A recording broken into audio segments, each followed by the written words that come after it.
The cry cut through the marble hallway like a crack in glass. It wasn't loud, not the kind that demanded attention, but it carried something heavier than volume, raw, trembling heartbreak.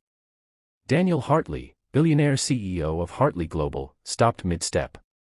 Board meetings, stock fluctuations, hostile takeovers, none of them had ever frozen him in place like that sound did.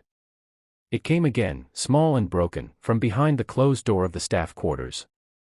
For a moment, Daniel considered walking on. He was late, as always. But something in that cry pulled at a place in his chest he had kept locked for years. Against his own logic, he turned around and knocked. Inside the modest room sat Maria, his longtime maid, kneeling on the floor beside her 7-year-old daughter, Sophia. The little girl clutched a plastic toy horse, its legs snapped clean off, tears streaking down her cheeks. Maria looked up in panic, standing quickly, her voice apologetic before Daniel even spoke. She explained that Sophia had dropped the toy by accident, that it was nothing, that she would fix it somehow. Daniel barely heard her. He was staring at Sophia's face, red and crumpled, grief far too big for such a small moment. He remembered that look. He had worn it once himself, long ago, when the world had taught him how easily things could break. Sophia tried to hide the toy behind her back when she noticed him watching.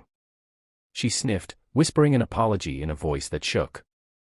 Daniel crouched down, ignoring the sharp crease forming in his tailored suit.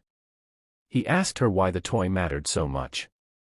Through hiccuped breaths, she explained that her father had given it to her before he passed away, that it was the last thing he bought her, that when it broke, it felt like losing him again.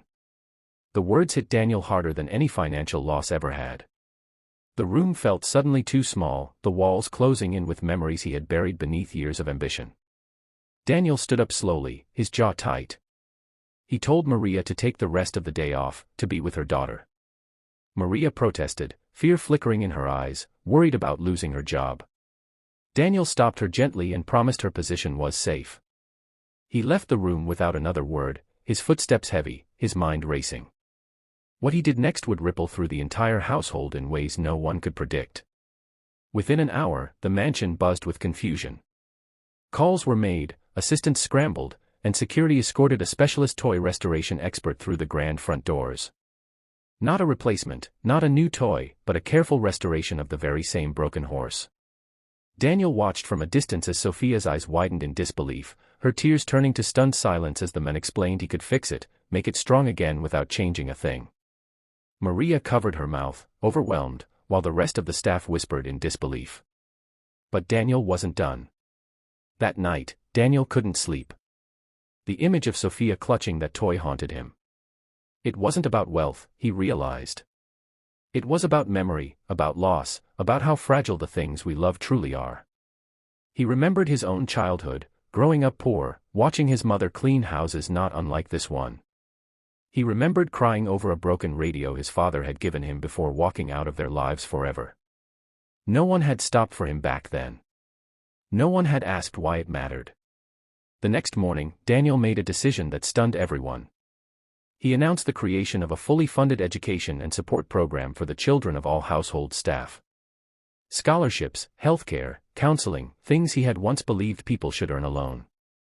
Some executives questioned the move, warning him about precedent, about costs, about appearing soft. Daniel listened quietly, then told them this wasn't a business decision. It was a human one. The challenges came quickly. Shareholders raised eyebrows. Media outlets speculated about hidden motives. Some staff members felt uncomfortable, unsure how to accept kindness from a man they had always seen as distant and unapproachable. Maria herself struggled the most. Pride and fear wrestled inside her, making her wonder if accepting help meant she had failed as a mother. One evening, she approached Daniel, her voice shaking as she thanked him but asked if this kindness came with expectations. Daniel surprised her by admitting he didn't know how to do this either. He told her he was learning, just like everyone else. Sophia's toy was returned 2 days later, perfectly restored, the break invisible, but the story forever changed. When Sophia hugged it, she smiled in a way that lit up the room. She ran to Daniel without thinking and wrapped her arms around his legs. The household gasped, unsure how he would react. Daniel froze, then slowly placed a hand on her head. In that moment, something inside him finally softened. He realized that success without compassion was just another kind of emptiness. Over the following months, the atmosphere in the mansion changed. Staff members smiled more freely. Conversations felt warmer. Daniel began to learn names he had never bothered to ask before. He started eating meals in the same dining hall as his employees once a week, listening to stories that reminded him where he came from. There were mistakes. Awkward moments. People didn't trust easily, and Daniel had to face his own discomfort with vulnerability. But slowly, trust grew.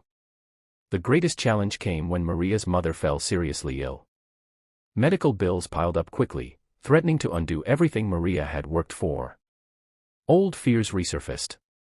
She considered quitting, moving back to her village, giving up on the future Daniel had helped open for Sophia. When Daniel found out, he didn't announce anything. He simply covered the expenses quietly and arranged flexible hours for Maria. When she discovered what he had done, she broke down, not in shame, but in relief. For the first time in years, she didn't feel alone.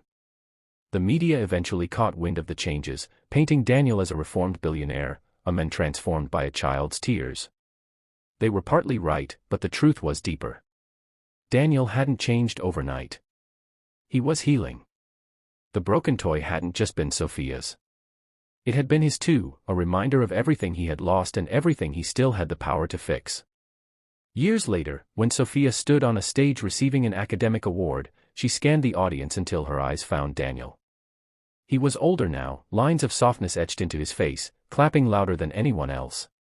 She smiled, holding the restored toy horse in her bag, still with her after all this time. After the ceremony, she hugged him and thanked him for listening that day, for stopping when everyone else might have walked on. Daniel watched her walk away, surrounded by opportunity, and felt a quiet peace settle over him. He finally understood that true wealth wasn't measured in numbers or power, but in the lives you touch when you choose to stop, to listen, and to care. And all of it had begun with a small cry over a broken toy, and a decision to answer it.